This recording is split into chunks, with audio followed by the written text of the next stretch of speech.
Jaipur dialogues 2025 धर्म, संस्कृति और विचारों का महोत्सव है। इसे और बड़ा और प्रभावशाली बनाने के लिए हमें आपके सहयोग की आवश्यकता है। आपकी हर दान राशि इस आंदोलन को और मजबूत करेगी। ये सिर्फ समर्थन नहीं, यह है धर्म युद्ध में आपका संकल्प। आज ही हमारे क्राउड फंड में योगदान दें और भारत के पुनर्जागरण के साथी बने। QR स्कैन करें और योगदान के लिए लिंक नीचे दिए हुए हैं। लोग हैं, लॉबिस्ट हैं और दुनिया भर के लोग वहां पहुंच रहे हैं। बात यह तो उनके बीच में राहुल गांधी क्या करने गया और वो लंका भी गया है। ये वाकई एक बहुत ही गहरी चिंता का विषय है। इसको इतने हल्के में लेना नहीं चाहिए और मुझे लगता है कि साहब भारत सरकार सब कुछ जानते हुए भी क्यों ये ढील दे रही है, तो मोदी की सरकार गिराई जा सकती है। और आप देख लीजिए कि इंडिया अलायंस समर्थित जितने भी इन्फ्लुएंसर, पत्रकार, सुपारी पत्रकार, उन सब का फोकस एक ही जगह है। ऐसा ना हो कि वाइस प्रेसिडेंट के इलेक्शन में ये जो मत पेटियां हैं, मेरे ख्याल से वाइस प्रेसिडेंट का इलेक्शन तो EVM से होता नहीं जी, वो तो बैलेट पेपर से होता है। तो वो मत पेटी से कोई भूत नहीं निकल पड़े और पता चले कि जो 433 वोट हैं उसकी जगह पे वो कहीं 500-500 वोट तक पहुंच जाए। मैंने सुना अलेक्जेंडर सोरोस भी वही है, लंकावी में।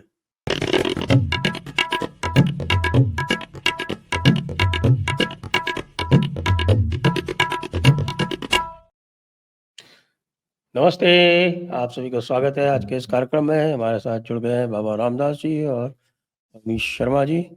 उन दोनों का स्वागत करता हूं मैं आज के इस कार्यक्रम में और आरंभ करता हूं बाबा जी से कि बाबा जी, ये मलेशिया का क्या चक्कर है? मलेशिया ही क्यों? और मलेशिया में ही वो पर्टिकुलर आइलैंड है, क्या नाम है उसका? लंकावी। लंकाद्वी। तो वो साहब, ये लंकाद्वी ही क्यों?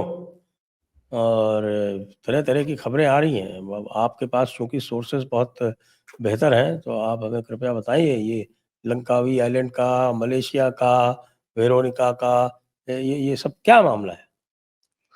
सर एक बात बताऊं, वैसे ये मेरे जो सबसे बड़े सोर्स है ना, वो हमारे प्रेम में ही है, अवनीश भाई। अच्छा। अवनीश भाई के इस टॉपिक पे मास्टरी। PhD है। अच्छा, राहुल गांधी तो आपने इतनी रिसर्च कर रखी है कि he is the most reliable source today। तो तो आज इन आज तक चलते मैंने हैं और तो इन्होंने हाँ। आज मैंने और इन्होंने सुबह अपने चैनल के लिए यही विषय किया और हमारी बकायदा ऑन कैमरा गर्मा गर्मी हो गई। अच्छा, हाँ, हम लोग क्यों तो अक्सर आप कैमरा पे लड़ लेते हैं आपस में। आप नहीं चाहते कि वो मलेशिया जाए? वैसे ये लंकावी आइलैंड जो है, ये बिल्कुल थाईलैंड बॉर्डर के पास में है। जी, और सर उस मलेशिया की चर्चा करें उससे पहले मैं दर्शकों को ये बता देना चाहूंगा कि भी लेटेस्ट अभी आधा घंटा पहले की रिपोर्ट्स हैं कि नेपाल में जो नेपाल सरकार ने सोशल मीडिया पे जो रेस्ट्रिक्शंस लगाई थी, फेसबुक इत्यादि, इंस्टाग्राम पे, उसके खिलाफ कुछ स्टूडेंट्स, कुछ युवा इकट्ठे होकर संसद भवन पहुंच गए थे। उन्होंने वहां के संसद भवन के गेट को आग लगा दी थी और उसके ऊपर फिर शूट एट साइट का ऑर्डर कर दिया था नेपाल गवर्नमेंट ने। अभी तक जो समाचार मिल रहे हैं, अभी 10 मिनट पहले का समाचार यह है कि 9 लोग मारे जा चुके हैं और कई घायल हैं। ये नेपाल की खबर है। इससे 3 दिन पहले की खबर है कि थाईलैंड में भी सेम इसी पैटर्न पे, अच्छा वहां पे तो सिर्फ वो मकान भत्ता, हाउसिंग अलाउंस जो है सांसदों का बढ़ा दिया था सरकार ने, इस बात पे जो है वहां। तो सर ये जो बंगला और देश, मैं ऐड कर दूं, उसके जस्ट पहले जी इंडोनेशिया में भी हो चुका है। जी जी, इंडोनेशिया में तो अभी भी चल रहा है सर। उससे पहले अब आप, अच्छा अब तक यही था कि हम लोग ये सोच रहे थे कि अब तो ये भारत बचा है या भूटान बचा है और कौन बचा है सर, अवनीश भाई? श्रीलंका में तो पहले ही हो चुका है। श्रीलंका में तो बहुत श्रीलंका पहले हो चुका है। पाकिस्तान नहीं हमारा बचा, हमारा श्रीलंका नहीं हम बचा। हमारा अरे हमारा हमसाया तो बचा ही हुआ है, उसको क्या हुआ? तो मस्त। नहीं, नहीं इमरान सर, खान वहां को तो उठा के आर्मी के कंट्रोल में सब कुछ है ही है। इमरान खान तो को सर तो हटा ही कहने दिया। का मतलब है कि राहुल गांधी का लंकावी जाने का मतलब है, एक तो लंकावी, आज सुबह ही अवनीश भाई के साथ मेरी बड़ी लंबी चर्चा हुई इस पे। Langkawi is not a tourist spot, वो कोई आम टूरिस्ट स्पॉट नहीं है। इसके बावजूद अवनीश भाई बता रहे थे कि वहां पे बहुत अच्छी फ्लाइट्स हैं, कोई बाहरी ट्रैफिक नहीं है इसके। अच्छा, वो कहते हैं वहां पे आने वाले ज्यादातर लोग फॉरेन डिप्लोमेट्स होते हैं, वहां पे ब्लैक और ग्रे शेड की मीटिंग्स होती हैं, वहीं पे सारी प्लानिंग्स होती हैं। और अभी वहां जो आसियान समिट होने जा रहा है 26 से 28 अक्टूबर, उसके लिए उसमें बताया गया है कि ट्रंप साहब ने वादा किया है कि साहब वो भी आ रहे हैं और शी जिनपिंग भी आ रहे हैं उस समिट में। तो उसको लेके प्रोटोकॉल विजिट्स हो रही हैं और पूरे दुनिया के जो लोग हैं, लॉबिस्ट हैं और दुनिया भर के लोग वहां पहुंच रहे हैं। बात यह तो उनके बीच में राहुल गांधी क्या करने गया और वो लंका भी गया है। ये वाकई एक बहुत ही गहरी चिंता का विषय है, इसको इतने हल्के में लेना नहीं चाहिए। और मुझे लगता है कि साहब भारत सरकार सब कुछ जानते हुए भी क्यों ये ढील दे रही है। सर पतंग काटने से पहले ढील दी जाती है तो सभी हम लोग कॉमन, मतलब हम लोग जानते हैं।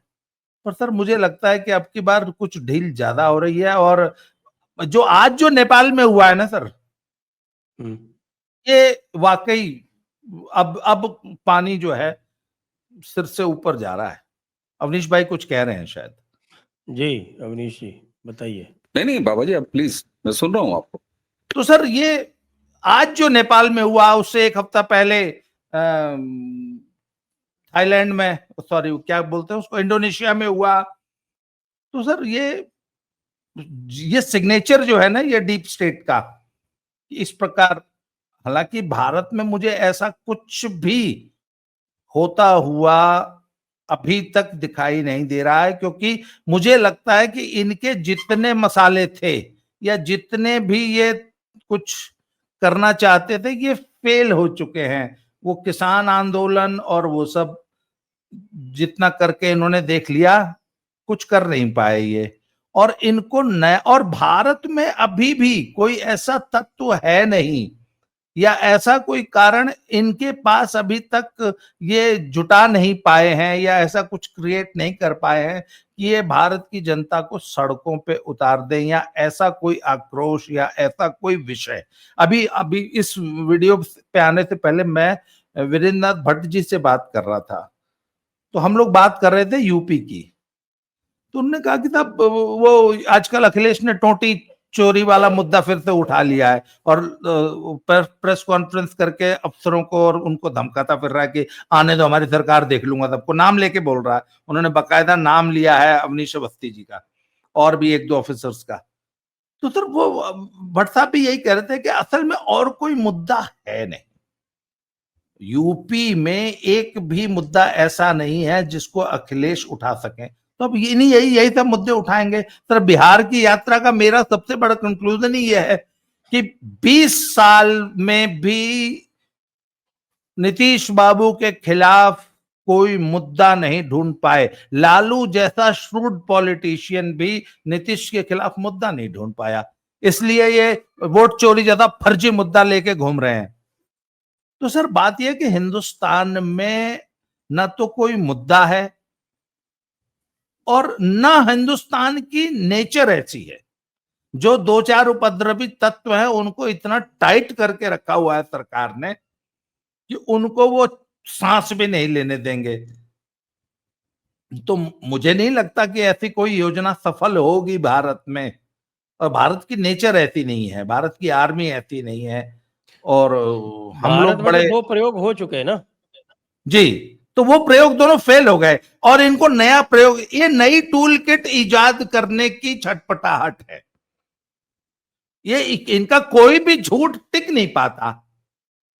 और इसके लिए तो मैं बताना चाहूंगा कि the credit goes to the social media. हमारे देश का सोशल मीडिया इतना हाइपर एक्टिव है, और वो जो फैक्ट चेकिंग वाली जो है ना, आप कुछ भी झूठ बोलो 1 सेकंड में फैक्ट चेक करके लोग जो है सच्चाई बता देते हैं नीचे, तो इनका झूठ कोई चल ही नहीं पा रहा।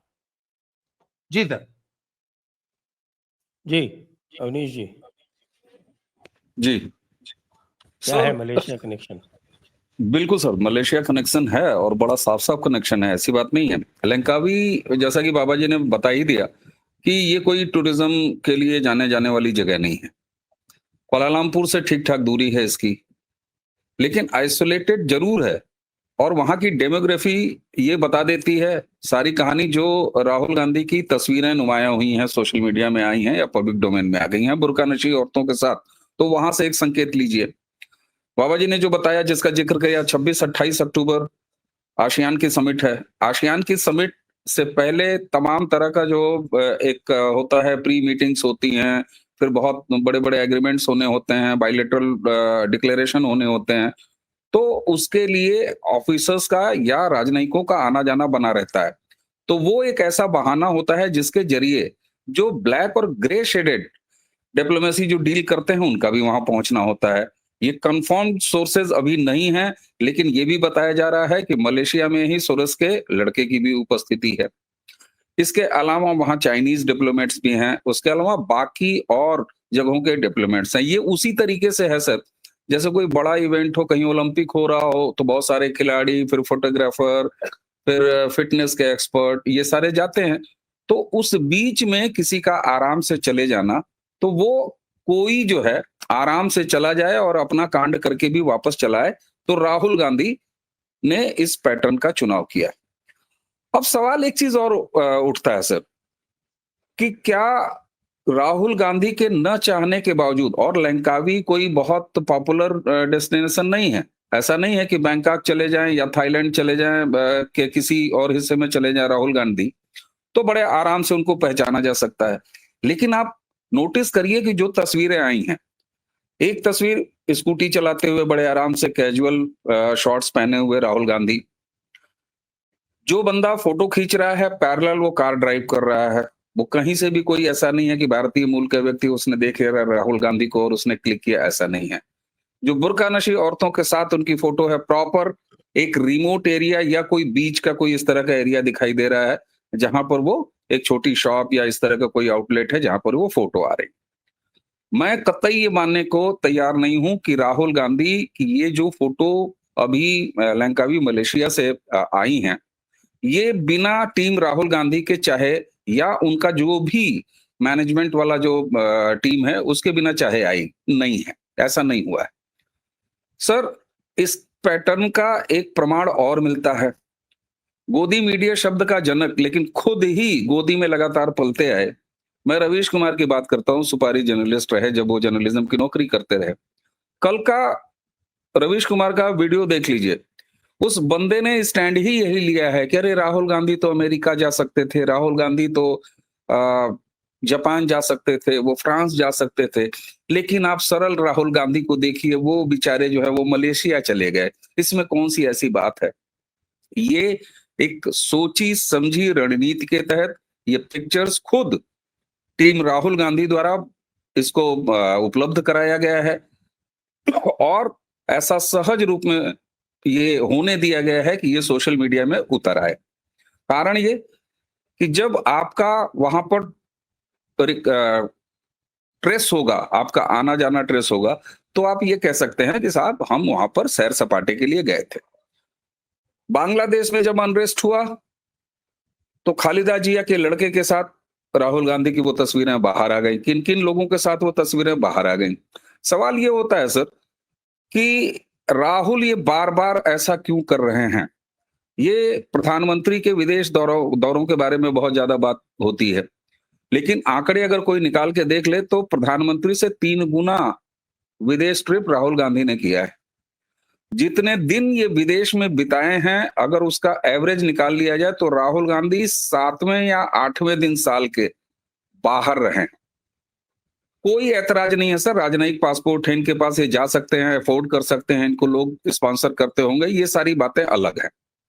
लेकिन ये तो निश्चित है कि इनकी जितनी यात्राएं होती हैं उनमें से बमुश्किल 10-1% यात्राएं ऐसी होती हैं जिसमें ये कहीं किसी पीआर शिप पे जाते हैं जो सैम पित्रोदा ओवरसीज में इनके लिए कराते हैं, कहीं एक कमरे की मीटिंग में जाते हैं, कहते हैं फलाने यूनिवर्सिटी में हमारा भाषण था, या कर दिया वह कर दिया। अदरवाइज 90% के लगभग इनकी यात्राएं गुप्त होती हैं, संदेहास्पद होती हैं, रहस्यमयी होती हैं। अब लंकावी सरकार जाने को से तो सब पता पहले ही होता है ना। बिल्कुल पता होता है, मैं उस पर भी आऊंगा सर, बिल्कुल पता होता है सरकार को। और सरकार के बिना चाहे ये इधर उधर घूम रहे हैं क्या? मैं ये नहीं कह रहा हूं कि सरकार इनको घुमा रही है, लेकिन सरकार इनको घूमने दे रही है, जो कुछ ये कर रहे हैं वो करने दे रही है। वही तो असली मामला है। लेकिन एक पैटर्न जरा सा और देखिए सर, ये जो अभी का मामला है, दुग्गल साहब आज राइटर बने हैं, दुग्गल साहब आज फिल्म एक्टर बने हैं, दुग्गल साहब आज कुक बने हैं, ये मीम चलता है। इधर आपने एक पैटर्न देखा होगा, राहुल गांधी के नाम से भी आर्टिकल पब्लिश होते हैं पेपर में। अरे आज सोनिया गांधी के नाम से हुआ है। मैंने उसी के लिए कहा, सोनिया गांधी ने किस संबंध में आर्टिकल लिखा है? सोनिया गांधी ने अंडमान निकोबार में ग्रेट निकोबार डेवलपमेंट प्रोजेक्ट जो है उसके खिलाफ लिखा है, और ये पहले भी राहुल गांधी भी इसको बता चुके हैं कि ये बहुत बड़ा दुस्साहस है। सर, करोड़ों भारत के मतदाताओं द्वारा चुनी गई सरकार जो भारत के ग्रोथ और डेवलपमेंट के लिए भारत की किसी जमीन पर कोई काम कर रही है, और जिसको नकार दिया जो विपक्ष में बैठा हुआ है, उसका बंदा कह रहा है कि ये दुस्साहस है। सवाल उठता है कि इनका ये कौन सा दुस्साहस है जो सरकार के इस डेवलपमेंट के प्रोजेक्ट को, और पर्यावरण की चिंता सोनिया गांधी कर रही हैं उस नरेंद्र मोदी सरकार के ऊपर आरोप लगाते हुए, जिनके नाम पेरिस समिट जैसा विश्वव्यापी पर्यावरण का इनिशिएटिव है और उस पर दुनिया भर में काम हो रहा है। सर, अगर आप पोजीशन देखिए निकोबार की पोजीशन, और आप ये पूरा मलेशिया और उसके बाद ये पूरा जो एरिया है, और निकोबार में क्या क्या प्रोजेक्ट वहां पर चल रहे हैं सर, वहां पर हमारी भारतीय सेना के बेसेस होने हैं, वहां पर पोर्ट बनना है, वहां पर बड़ा ऊर्जा का संसाधन यानी बहुत बड़ा बिजली घर भी वहां बनना है। एक तरह से आप कह सकते हैं नया निकोबार बसाने की एक वहां कोशिश है।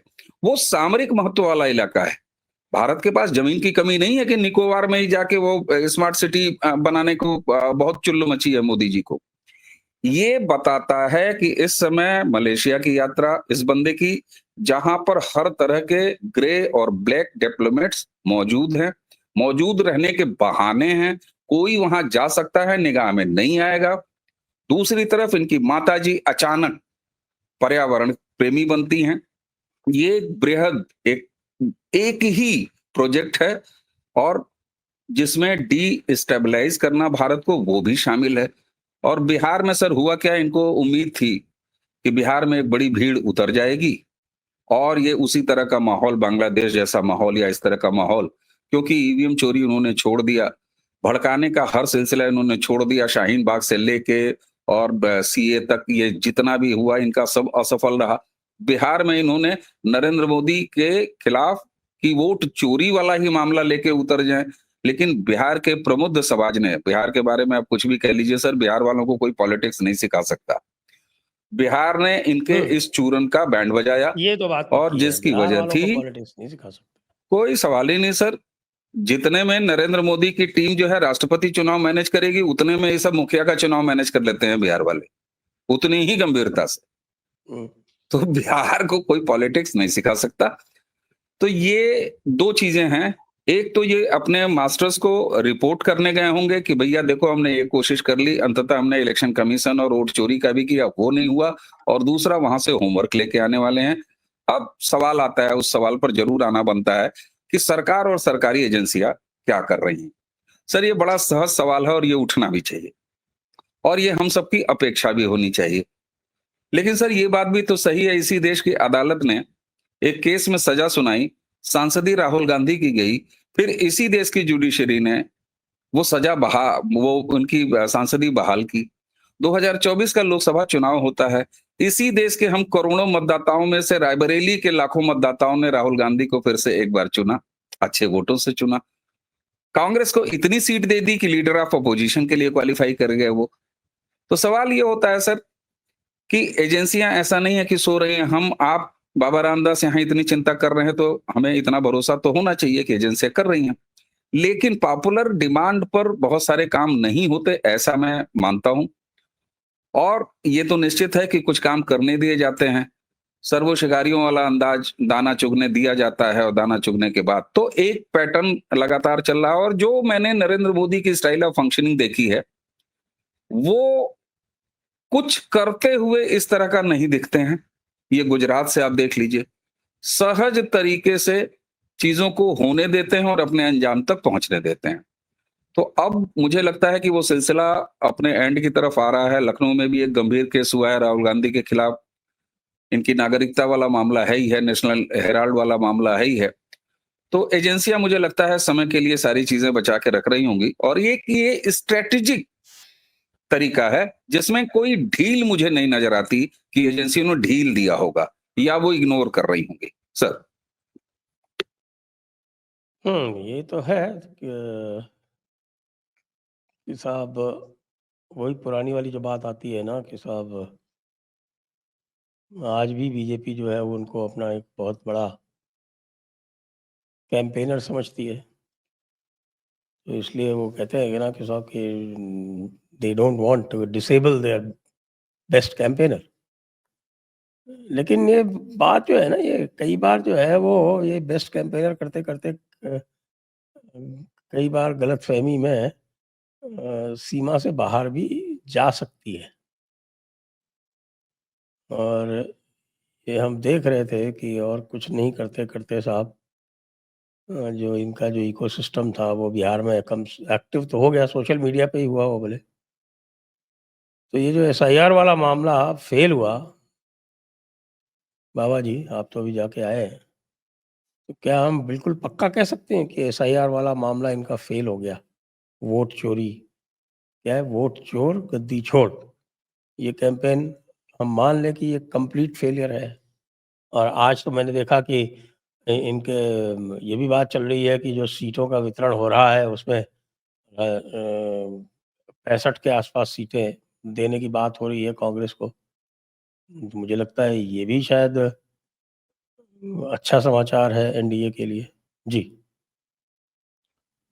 तो एसआईआर की जहां तक बात है ना, मैं हमेशा तो एक बात कहता आया हूं कि हिंदुस्तान में शहरी बाबूजी लोग शायद वोटर लिस्ट को न समझते हो कि वोटर लिस्ट क्या होती है, कैसे बनती है, कैसे उसका रिवीजन होता है।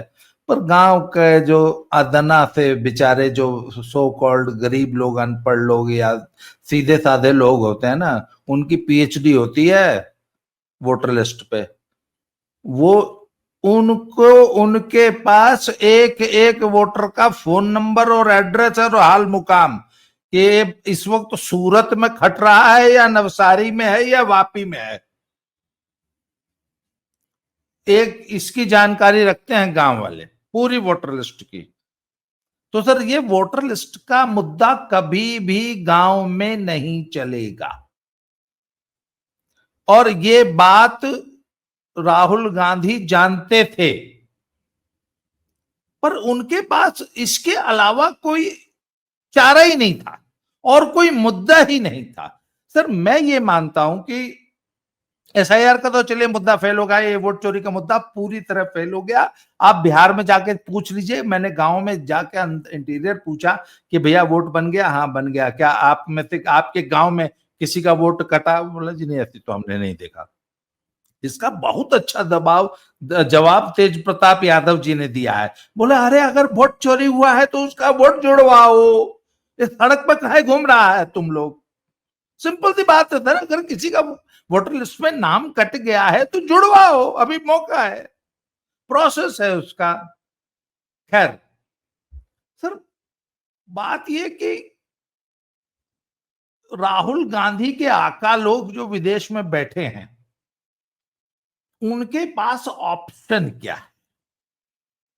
सर ये तो पक्की बात है कि राहुल गांधी तो हैंड्सअप करके बैठा है कि साहब देखो जी, ये मोदी अपने बस का तो है नहीं, आप ही लोग बता दो। ये जब जाते थे जब पाकिस्तान में या इधर उधर कि हमारी मदद कीजिए, प्लीज मोदिया को किसी तरह हटाइए आप लोग, तो वो इसलिए तो क्योंकि ये चार तरफ डे वन से थे कि भैया मोदी का कोई तोड़ है नहीं हमारे पास। सर मुझे ऐसा लगता है कि इस वक्त इनके आकाओं को भी समझ में आ गया है कि देखिए मोदी को चुनाव में तो हरा नहीं सकते। इस वक्त सबसे अच्छा मौका है कि अगर मोदी का जो 2-3 पार्टियां समर्थन कर रही हैं उसमें से किसी का समर्थन हटा लिया जाए, मोदी की सरकार अल्पमत में आ जाए, तो मोदी की सरकार गिराई जा सकती है। और आप देख लीजिए कि इंडिया अलायंस समर्थित जितने भी इन्फ्लुएंसर, पत्रकार, सुपारी पत्रकार, उन सब का फोकस एक ही जगह है कि इतना सांसद जो है वो फलाने से मिल लिए, इतना लोग नड्डा के डिनर में नहीं आ रहे थे इसलिए नड्डा का डिनर कैंसिल हो गया, इतने सांसद जो है फलनवा के संपर्क में है, मोदी की सरकार कभी भी अल्पमत में आ सकती है। इस दंद फंद के अलावा विपक्ष के पास कोई, मुझे नहीं लगता कि कोई उपाय है मोदी का। मैं ये मानता हूं कि मोदी जी मध्यावधि चुनाव के लिए भी पूरी तरह चाक चौबंद मेंटली तैयार होंगे कि अगर कल को सचमुच ऐसी कोई नौबत आ ही गई जब दुनिया की इतनी बड़ी बड़ी ताकतें लगी ही हैं पीछे और नेपाल तक आ ही गई हैं संसद फूंकने और हमारे यहां कुछ कर नहीं पा रहे हैं, तो हो सकता है सचमुच ही सरकार सांसदों को ही तोड़ के इधर उधर करके गिरा दी जाए, कुछ कर लिया जाए। तो सर मेरा आकलन यह है कि अगर मध्यावधि चुनाव हो जाएंगे ना, कहीं सचमुच 400 पार ना हो जाए।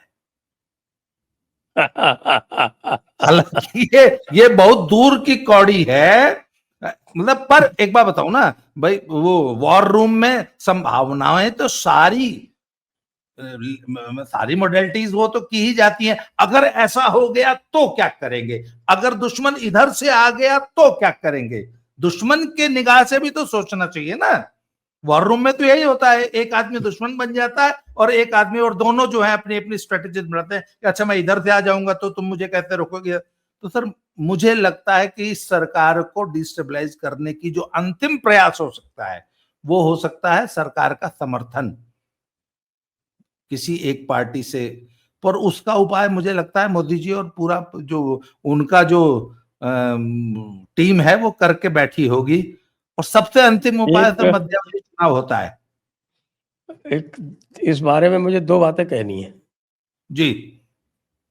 और 2 बातें ये कहनी है कि ऐसा ना हो कि वाइस प्रेसिडेंट के इलेक्शन में ये जो मत पेटियां हैं, मेरे ख्याल से वाइस प्रेसिडेंट का इलेक्शन तो ईवीएम से होता नहीं जी, वो तो बैलेट पेपर से होता है, तो वो मत पेटी से कोई भूत नहीं निकल पड़े और पता चले कि जो 433 वोट हैं उसकी जगह पे वो कहीं 500-500 वोट तक पहुंच जाए, नहीं तो 475 तक तो पहुंचने की पूरी संभावना है, एक बात। और दूसरी बात यह है कि मध्यावधि चुनाव तो राहुल गांधी कराना भी नहीं चाहते, उनको अच्छी तरह से पता है क्या होगा मध्यावधि चुनाव है। उनका कहना तो यह है कि अगले चुनाव से पहले मुझे गद्दी हासिल करनी है। हाँ, मुझे गद्दी हासिल करनी है, तो वो गद्दी मध्यावधि चुनाव से थोड़ी हासिल करनी है, वो गद्दी तो छीन के लेनी है साहब। जी अवनीश जी।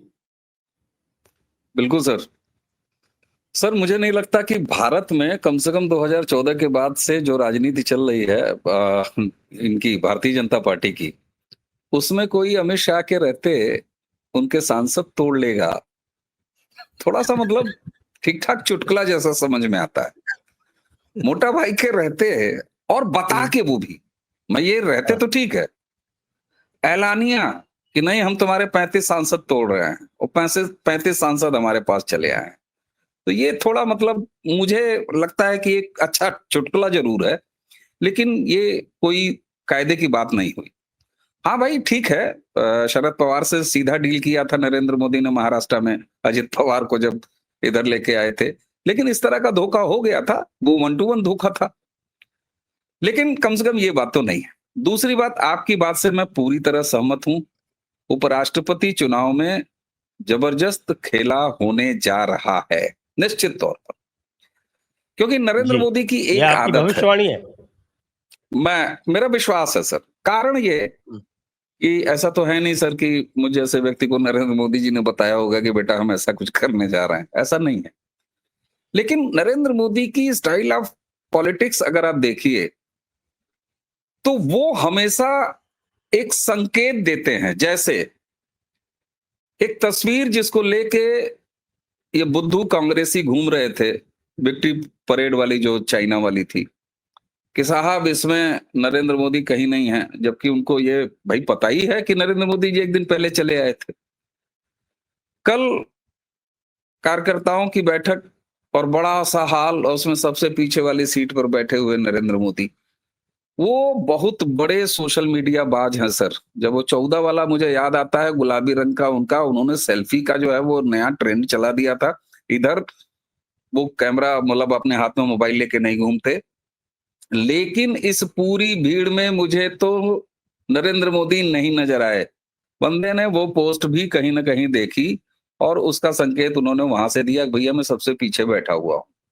एक दूसरा संकेत भी है कि हमारे लिए सारे कार्यकर्ता बीजेपी का अनुशासन है, ये वो संकेतों की राजनीति तो करते हैं, इसमें कोई शक नहीं।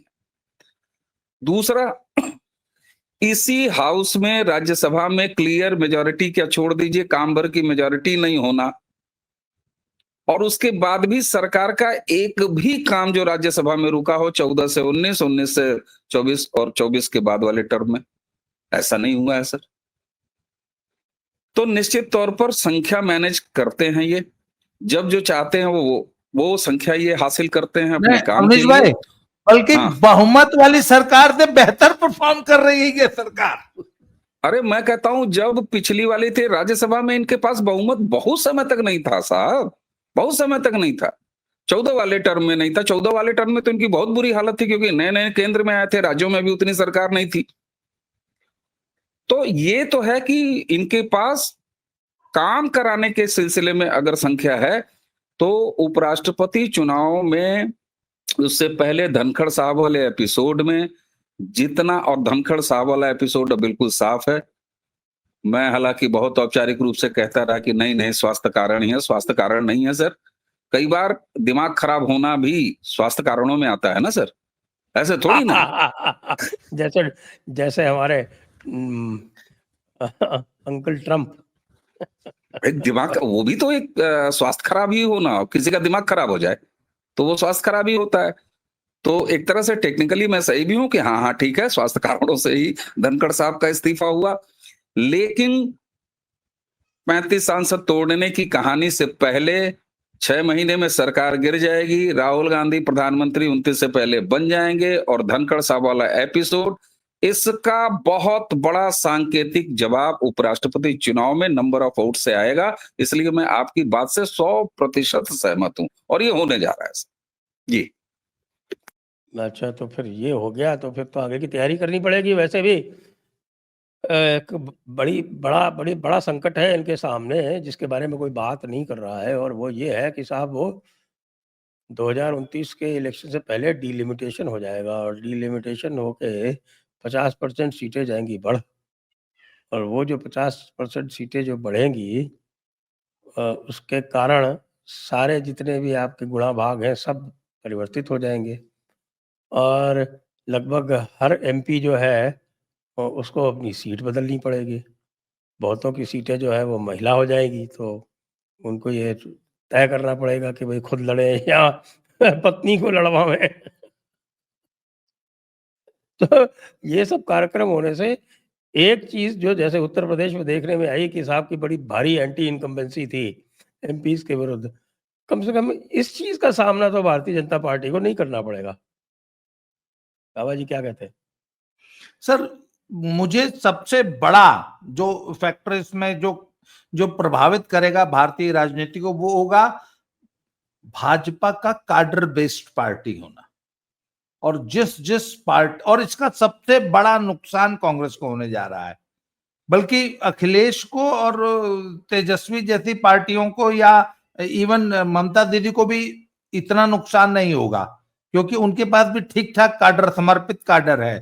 सबसे काडर की सबसे बड़ी समस्या यदि किसी पार्टी को रही है तो हमेशा कांग्रेस को रही है। अभी इस बिहार यात्रा में कांग्रेस का 99% झंडा ढोने वाला, पोस्टर सटाने वाला, कांग्रेस की मफलर गले में डाल के घूमने वाला 99% व्यक्ति, कार्यकर्ता, काडर वो राजद का आदमी था। मुसलमानों को स्पेशल इंस्ट्रक्शन दी गई थी कि गोल की टोपी नहीं पहनना है, आपके पहनावे से ये भरसक न पता लगे कि आप मुसलमान हैं। तो कांग्रेस के पास तो काडर नाम की चीज नहीं बची इधर ज्यादातर स्टेट्स में। तो सर जब ये आपने कहा ना कि ये डिलिमिटेशन जब दोबारा होगा तो कांग्रेस को अस्तित्व का संकट खड़ा हो जाएगा बहुत सारे स्टेट्स में। मैं आज पंजाब की बात बता रहा हूं आपको। अरे पंजाब में आज नहीं मिलेंगे, पंजाब कैंडिडेट नहीं के आज जी पंजाब में आज की तारीख में कांग्रेस का वर्कर इतना ज्यादा डिमोरलाइज्ड है कि एन मास एक्सोडस हुआ है पिछले 5 सालों में कांग्रेस कार्यकर्ताओं का, वोटरों का। और ये तो इन्होंने तो क्या नाम सिद्धू को और इसका ये क्या नाम सिद्धू के माध्यम से कैप्टन अमरिंदर सिंह की जो भी हुआ और ये चले गए। इन्होंने वो क्या नाम चन्नी को बहुत अच्छा प्रयोग किया, चन्नी को सीएम बना दिया, उसने सारी की सारी इक्वेशन खराब कर दी पंजाब की। आज की तारीख में पंजाब कांग्रेस को यह समझ नहीं आ रहा कि ये चन्नी एक ऐसा सांप के मुंह में ऐसा छछुंदर आ गया है, इसको ना बाहर उगल सकते हैं ना निकल सकते हैं। इसको तो अगर बना देते हैं जी, अभी तो बिहारियों को गाली दे रहा था और उसके बाद फिर उसको बुला लिया गया बिहार में। हाँ, तो ये अगर इसको चेहरा बना देते हैं तो जट सिख नाराज हो जाते हैं, इसको चेहरा नहीं बनाते हैं तो 40% दलित हैं। इस वक्त दलितों का चेहरा बना हुआ है पंजाब में और दलित एक्सपेक्ट करते हैं कि इस बार कांग्रेस इसको चेहरा बना के इसके नेतृत्व में चुनाव लड़े। इस बात का प्रेशर है कांग्रेस लीडरशिप पे। तो कांग्रेस को दलितों ने भी नहीं दिए थे पिछली बार। सर वो तो पिछली बार की तो बात छोड़ दीजिए, पिछली बार तो मान लीजिए लहर थी, आंधी थी, सुनामी थी आम आदमी पार्टी की, उसमें सब कुछ बह गया। पर इस वक्त जो है ना मामला लगभग लेवल प्लेइंग फील्ड पे है। इस बाढ़ राहत में, इस बाढ़ के माहौल में बहुत बुरा हाल है आम आदमी पार्टी का और कांग्रेस का। बल्कि बाढ़ जब से आई है सुखबीर बादल के कैडर ने जमीन पे उतर के काफी काम किया है। सुखबीर बादल ने, बताऊं आपको जी, राहुल गांधी मलेशिया जो है वो गए हैं बाढ़ राहत का काम करने। जाकिर नायक वही है ना सर, उनसे लेने गए हैं जकात का पैसा। और क्या, लोग समझते ही नहीं है इतनी सी छोटी सी साथ बात में कोई साथ में ये भी कहेंगे सर कि भैया देखो वोटर जगाने गए थे, भीड़ नहीं उतरी, तो थोड़ा बहुत भाईजानों को भेज दो यार। अच्छा, अब आ जाइए हिमाचल में। सर हिमाचल में एक मिनट मैंने सुना अलेक्जेंडर सोरोस भी वही है लंकावी में। मैंने कहा तो सोरोस का लड़का है वहीं पे, सुना ही है, कंफर्म नहीं है। नहीं इतना तो है वो पक्का कि साहब कि वो बाढ़ राहत के लिए कुछ ना कुछ तो करने गए मलेशिया। जी, तो सर हिमाचल में कांग्रेस का बहुत बुरा हाल है। वो ये गए थे, उनके पास तो पैसे ही नहीं है तनख्वाह देने। हाँ बिल्कुल, ये गए थे ओल्ड पेंशन स्कीम लागू करवाने, जो तनख्वाह मिल रही थी उसमें से भी 15,000 कट गई। अब परसों सरकारी कर्मचारियों की तनख्वाह 10 से 15,000 कट गई, कहते रिकवरी होगी। वो उनका कोई ग्रेड पे सेटलमेंट का कोई मामला था। रिकवरी नहीं होगी वो जो है जब से लागू होगा तब से शुरू होगी। जो मिल गया है उसकी रिकवरी की बात नहीं, रिकवरी नहीं रिकवरी की जाएगी साहब। अभी राहुल गांधी तो मलेशिया में है, जैसे ही आएंगे वैसे रिकवरी करेंगे।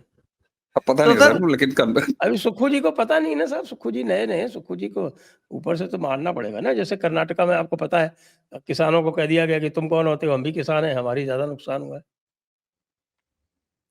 तो सर कहने का मतलब है कि आप अब वापस आ जाते हैं डीलिमिटेशन पे।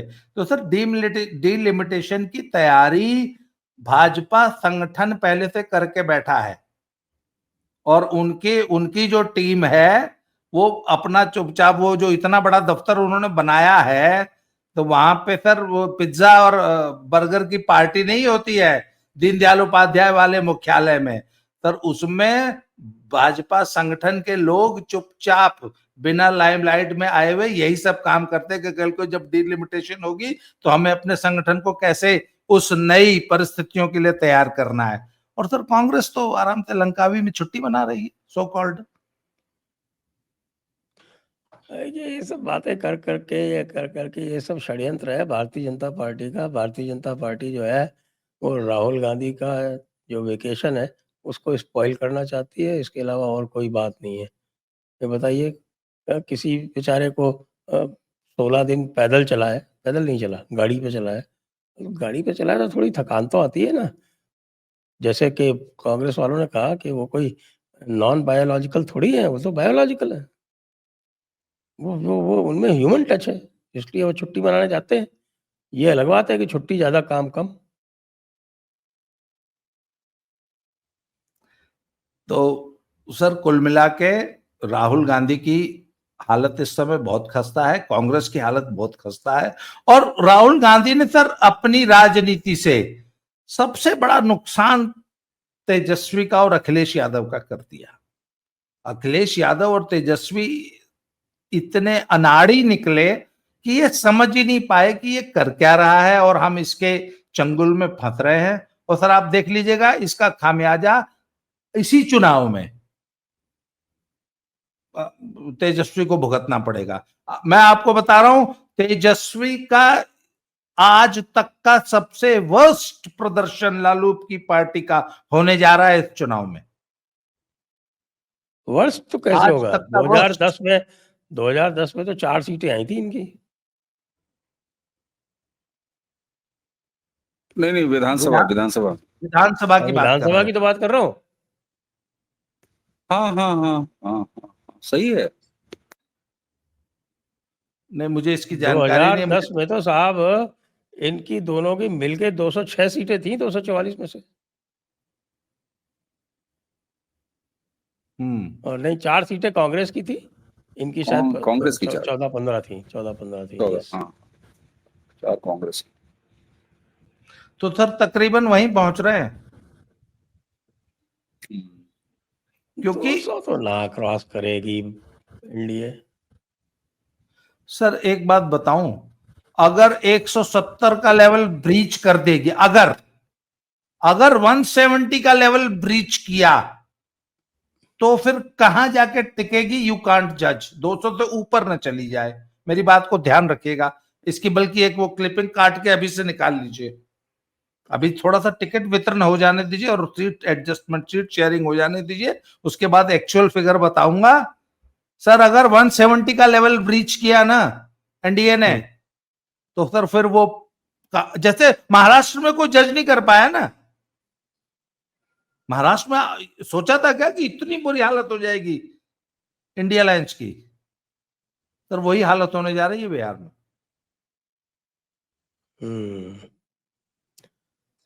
ऐसा ही होगा साहब। अवनीश जी आप बस क्या कह रहे हैं? एक चीज है कि ये चिराग पासवान को कायदे से हैंडल कर ले, मतलब उसको ठीक ठाक, मतलब सीट एडजस्टमेंट में उसको पैसिफाई करके रखे। He should be happy because he is another very big factor in Bihar today. इनका तो सीट डिस्ट्रीब्यूशन हो गया है, अभी इनका फाइनल होना है।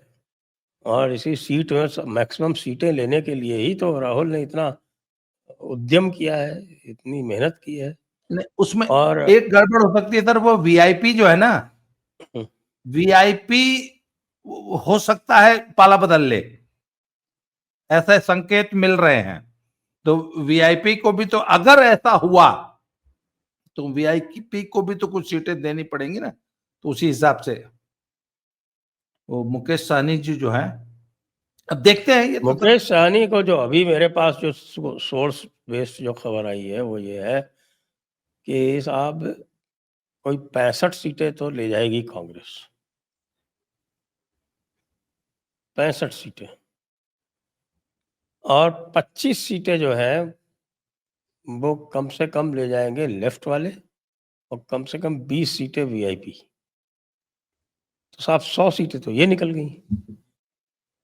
और उसके अलावा वो इन्होंने अभी सुना झारखंड मुक्ति मोर्चा को भी शामिल कर लिया है, जी। और ये आपके जो हमारे पारस पासवान है, इनकी पार्टी को भी शामिल कर लिया है। तो दोनों को मिला के 10-12 सीटें इधर जाएंगी। तो हमारे तेजस्वी जी तो मुश्किल से 120-125 सीटों पे लड़ेंगे। और वो छोड़िए सर, अगर 20 सीटें वीआईपी को मिल रही हैं तो एनडीए तो 20 सीटें नहीं देने वाली, बीजेपी तो नहीं देगी 20 सीट कम से कम वीआईपी को। नहीं, सवाल ही सवाल ही नहीं पैदा होता। हाँ। अब उन्होंने तो अपना फार्मूला बता ही दिया ना कि 102 जेडीयू, 101 बीजेपी, बिल्कुल 20 जो है वो एलजेपी यानी चिराग, और 10 एचएम, और 10 आपके ये क्या नाम है इनका। वैसे अगर 65 कांग्रेस को दे रहे हैं तो ज्यादा दे रहे हैं सर। 70 में कितने ले आए थे? 19 लाए थे। अरे साहब क्या बात करते हैं, राहुल गांधी ही तो नेता है, राहुल गांधी तय करेगा, ये कोई तेजस्वी जी तय करेंगे? तेजस्वी जी ने तो अपनी औकात दिखा दी ना कितनी है उनकी राहुल गांधी के सामने। संजय सर, मैंने आज सुबह ना आपका और हर्ष भाई का वो पॉडकास्ट सुना था पूरा। आज मैं जब वॉक पे जाता हूं तो मैं आपके लंबे लंबे पॉडकास्ट और लंबे लंबे वीडियोस ना कान में लगा लेता हूं। सर वो आपने एक बात कही थी कि बीजेपी का स्ट्राइक रेट हमेशा बेटर रहता है। नहीं सर, इस बार स्ट्राइक रेट जेडीयू का भी खराब नहीं रहेगा बीजेपी से, क्योंकि पिछली बार जो फैक्टर्स थे इस बार वो नहीं है। और इस बार सर मैं बता रहा हूं, JDU is the biggest surprise. चुनाव का रिजल्ट जब आएगा तो आप देखेंगे कि जेडीयू सबसे बड़ा सरप्राइज होगी, जेडीयू की परफॉर्मेंस। 2010 में जेडीयू ने 143 सीटें लड़ी थी और भाजपा ने 101 सीटें लड़ी थी, कुल 244 सीटें हैं वहां। जी।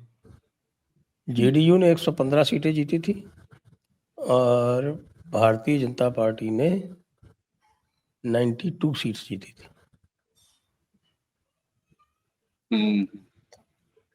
तो जेडीयू का इस बार इनके साथ आने की वजह से और नीतीश जी के बदली राजनीति की वजह से जो उनका मुसलमान प्रेम थोड़ा कम होना और मुसलमानों का थोड़ा सा दूर हटना, ये एक देखने वाली बात होगी कि ये कैसा रिजल्ट देता है। क्योंकि इस बार काफी साफ तौर पर जो नीतीश कुमार हैं वो इधर भाजपा के में यानी भगवा के टाइप में है, वरना वो तो हमेशा जो है तलवार की धार पर चलते थे। जब डिवाइडर पे चलते थे, इधर वाले लेन में ट्रैफिक हुआ, कट से उधर कूद गए, उधर की लेन जाम हुई, कटाक से इधर कूद गए। लेकिन इस बार नीतीश को मुसलमान वोट नहीं मिलेगा, बिल्कुल नहीं मिलेगा, बिल्कुल नहीं मिलेगा। और कैंडिडेट भी आप देखेगा और मुसलमान वोट भी नहीं मिलेगा। और इन्होंने इसको होने भी दिया है कि ठीक है, हम तुमसे ठीक ठाक दूर हैं। इनका भाजपाईकरण ज्यादा हुआ है इस बार। तो इसका क्या रिजल्ट रहता है बिहार में, ये भी जरा देखने वाली बात है। क्योंकि वो डेमोग्राफी की वजह से कुछ सीटें ऐसी हैं जहां पर जो है ये चीज है। तो अब ये फैक्टर नहीं रह जाएगा कि जेडीयू को मुसलमानों के भी वोट मिलते हैं। इस चुनाव में ये बदलेगा, निश्चित तौर पर बदलेगा। नहीं, पर उसमें एक फैक्टर मैं आपको याद दिला दूं कि जिन आरजेडी की जिन सीटों पे यादव कैंडिडेट नहीं होगा, वो यादव वोट जेडीयू की तरफ शिफ्ट होता है। और उसका वो हाँ ठीक है, बिल्कुल वो अभी से दिखाई दे रहा है। हाँ, ये बात होती है। ये बात यूपी में होती है, आप उत्तर प्रदेश में देख लीजिए। यूपी में तो बहुत जबरदस्त होती है, खूब ज्यादा होती है, बिल्कुल होती है। हाँ, यादव अगर सपा से यादव नहीं आया तो पता लगा यादवों का अच्छा खासा वोट जो है बीजेपी में शिफ्ट हो गया। अरे बसपा और सपा जब मिलकर लड़े थे तो यही हुआ ना। बसपा की सीटें जहां बसपा का कैंडिडेट था, वो सारे यादव जो है पड़ाक से भाजपाई हिंदू बन गए, एकदम कट्टर वाले हिंदू बन गए। ये तो होता है, ये निश्चित होता है। और 2029 आपने सर जो ये जिक्र किया था ना कि डिलिमिटेशन जो होने वाला है, तो सर बाबा जी ने तो वो पक्ष बता दिया, Bhajpa party as a party की उनकी कितनी तैयारी है दीनदयाल उपाध्याय पे। सर आप सोचिए नरेंद्र मोदी की कितनी तैयारी है, लोकसभा और राज्यसभा पहले ही बना के बैठे हुए हैं इतने बड़े बड़े। तो हाँ। सर सरकार से लेके और पार्टी तक में बड़ी तगड़ी तैयारी है। और सच कहते हैं, जिस भारतीय जनता पार्टी के अभी की लोकसभा की सीटों पर प्रति सीट 5-5, 6-6 प्रोफाइल एकदम लास्ट तक पहुंचते हों, और 3-4 सीटों तो मतलब सीटों के हिसाब से कई सीटें तो ऐसी हैं जहां 3-3 प्रोफाइल और एकदम आपस में टकराते रहते हैं। तो बिल्कुल एक-एक नंबर से आगे पीछे होता है और एक नाम डिसाइड होता है। तो कैंडिडेट की इनके पास तो कमी नहीं है, चाहे महिला हो चाहे पुरुष हो। अब तो तीसरा जेंडर भी मेरे ख्याल से क्वालिफाई करता है, या पहले भी करता ही था। तो इनके पास उसकी तो कमी है नहीं। भाजपा के सामने कांग्रेस के पास आप देखिएगा सर, इनको कैंडिडेट मिलना मुश्किल हो जाएंगे। और भाजपा के बारे में एक बात तो निश्चित है सर, ये कहने वाली बात नहीं है। तो मैं अक्सर कहता हूं कि किसी दिन पता चले भूतपूर्व राष्ट्रपति रामनाथ कोविंद को कहीं से विधायकी और सांसदीय लड़ा दें तो आप चौंकिएगा नहीं, क्योंकि इन्होंने राज्यपाल को, पूर्व राज्यपाल को विधायकी लड़ाया है, बाद में मंत्री बनाया। तो इनकी जो 2014 के बाद वाली शाह और इनकी मोदी जी वाली बीजेपी है, तो ऐसे ही थोड़ी ना इनको चुनाव जीतने वाली मशीन कहते हैं। बहुत कुछ है सर, और इसीलिए छटपटाहट है। अभी तो सुने हैं कि इनके इकोसिस्टम जो है वो अब ये सब कहने लगा है कि चुनाव 2029 के चुनाव के 6 महीने पहले, अब थोड़ा सा इनका लिमिट बढ़ा है सर। अब ये कहने लगे हैं कि 6 महीने पहले राहुल गांधी पीएम बन जाएंगे। हो सकता है सर छुट्टी मनाने इसीलिए गए हों। अच्छा अच्छा, लेकिन ये जो नेशन वाइड SIR हो रहा है, हाँ। इसको लेके तो साहब बहुत बड़ी खलबली है, खास तौर से ममता दीदी। सर ममता दीदी जान गई हैं, और वहां बंगाल में एक बहुत बड़ा फैक्टर है सर, करीब 1.5 करोड़ की आबादी है मैताई की, और उनको अगर सिटीजनशिप का मामला पूरा हो गया, और ये पूरा होने के चांस इसलिए लगते हैं कि मोदी जी ने जो 15 अगस्त को लाल किले से कहा कि साहब डेमोग्राफी जो है वो बदलने के पीछे हम एक टास्क फोर्स और इस तरह का काम टाइम बाउंड करेंगे। तो ये 1.5 करोड़ का मामला जो है बहुत बड़ी गणित बिगाड़ देगा वेस्ट बंगाल में, और SIR अलग से बिगाड़ देगा। और इलेक्शन कमीशन नेशन वाइड तो करा ही है सर, और मुझे लग रहा है कि ये NRC से पहले NRC का एक छोटा काम जो है ये कर ही डालेंगे। भाई NRC में सारे लोग गिने जाते हैं, इसमें ये होगा जो वोटर हो वही गिना जाएगा। तो ये रास्ता तो है सर, और ये आप देखिएगा लोगों की नजर है कि बिहार में और वेस्ट बंगाल में बहुत फर्क आ जाएगा, असम में बहुत फर्क आ जाएगा, हालांकि वहां NRC हो चुकी है, बाकी जगह फर्क आ जाएगा सर। उत्तर प्रदेश, राजस्थान, मध्य प्रदेश और इस जो बेल्ट है जहां पर लोगों की निगाह नहीं है, वहां पर भी SIR का बहुत बड़ा फर्क आने वाला है सर, आप देखिएगा। क्योंकि ये बड़ी खामोशी से पूरे देश में डेमोग्राफी बिगाड़ चुके हैं, कहीं कम कहीं ज्यादा लोगों का ध्यान दूसरे प्रदेशों पर जो सीमांत वाले हैं उन पर ज्यादा रहता है। आप सर पंजाब की देख लीजिए, पंजाब में आपको पता लग जाएगा। तो उत्तर प्रदेश में कह रहा हूं, वो तो भला मनाइए 2017 के बाद जो है यहाँ योगी जी की सरकार आई, तो ऐसा थोड़ी ना है कि वो चल नहीं रहा है, बिल्कुल चल रहा है। वरना ये नेपाल की सीमा पर एक समय मदरसों से लेके और तमाम इस तरह की जो है पूरी बाढ़ आई हुई थी। तो ये काम तो अब SIR बहुत बड़ा फर्क डालेगा सर, और एक्चुअल जो है ये केवल सीमांत प्रदेशों के लिए नहीं है, इसका फर्क नेशन वाइड आएगा सर, बिल्कुल आएगा। उसमें सर जी। एक पॉइंट और है, बंगाल में 2 किस्म के मुसलमान हैं। मुसलमानों में भी भद्रजन है, और ये बांग्लादेशी रोहिंग्या है। और जो वो भद्रजन वाले जो मुसलमान है ना, ये बांग्लादेशी रोहिंग्याओं को बिल्कुल पसंद नहीं करते। वो ये कहते हैं कि इनके कारण हमारी इमेज खराब होती है, and they are not at all happy with these people. और वो जो बंगाल का जो मुस्लिम भद्रलोक है ना सर, वो भी इनको they want to get rid of them. और ये एक अंडर करंट है बंगाल में, और वो ये चाहते हैं जो वहां के नेटिव मुस्लिम्स हैं बंगाल के, कि ये रोहिंग्या बांग्लादेश देशी की समस्या को हल किया जाए। तो सर ये बड़ा सेंसिटिव इशू होने जा रहा है ममता दीदी के लिए।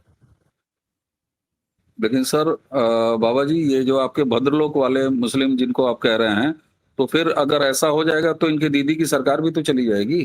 फिर ये तो बड़ा डिलेमा में फंस जाएंगे। अब गृहस्थी देखें अब- कि गर्लफ्रेंड देखें, ये नहीं वाली नहीं बात आ जाएगी। देखिए सर, वोट देना एक अलग चीज होती है।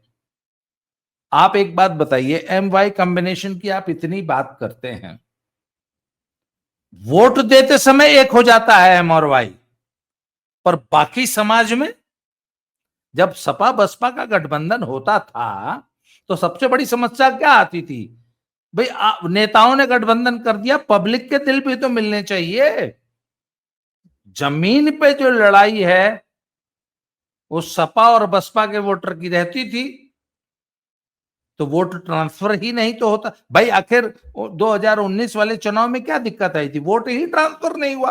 तभी तो हमने कहा था 65 सीट आई, 62 आई थी, क्योंकि हम जमीन पे देख रहे थे कि सपा को बसपा का वोट ही ट्रांसफर नहीं हो रहा था, बल्कि सपा का बसपा को हुआ था, बसपा के वोटर ने सपा को वोट नहीं दिया था 2019 में। अननेचुरल अलायंस था वैसे भी वो अननेचुरल अलायंस था। तो सर ये वोट देते समय जो वो होती है ना जो भावना, वो बाकी 4.5 पौने 5 साल तक नहीं दिखाई देती है समाज में। बाकी संघर्ष ऐसे ही चलता है। तो SIR के समय वो सारी फॉल्ट लाइन्स उभर के ऊपर आएंगी।